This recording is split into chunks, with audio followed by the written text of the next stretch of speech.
At this year's Minecraft Live, Mojang revealed the brand new Pale Garden biome, as well as the Creaking. However, despite Mojang's attempt to make this a creepy mob, many people, including myself, just think that it's not that scary. So today, I'm going to be taking this derpy mob, building my own version out of Lego, and making it into something out of a nightmare. First, I created a habitat for the Creaking to live in, which is the Pale Garden, obviously. I made an outline and filled it in with gray bricks, and I also placed in some of the pale moss blocks that are also new from this update. After that, I began tiling off the entire module, starting from the outside, leaving some space for some trees, and moving in towards the center. The gray tiles are the new pale moss block, and the green is the pale grass. Now that I was done with the tiling, I could work on the base for the trees to stand on. I used some jumper plates which will connect to the bottom of the trees. Next, I added in a little bit of detail to make the biome look less flat. That also included these brand new pale moss carpets, as well as both of the new flower variants.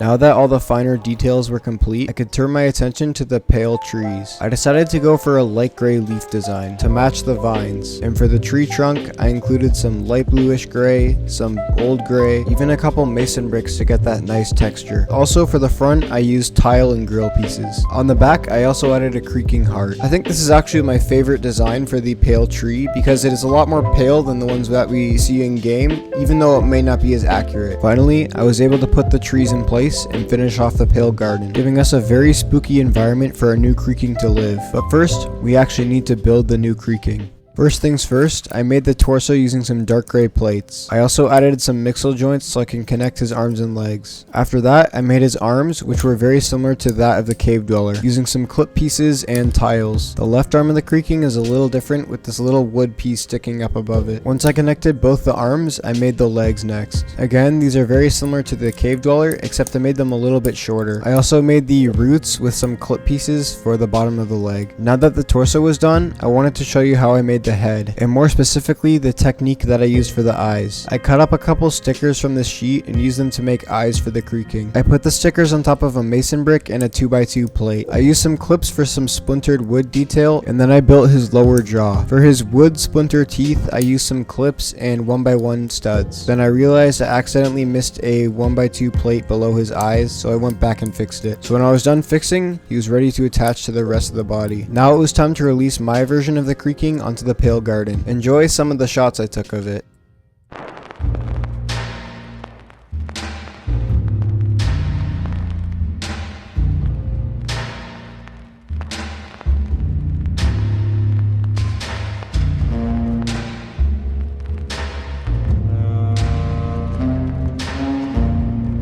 Thank you to those of you who stuck around this long, and don't forget to let me know in the comments if you think this is scary enough. Also, go ahead and drop me a sub if you liked the video, and I'll see you in the next one.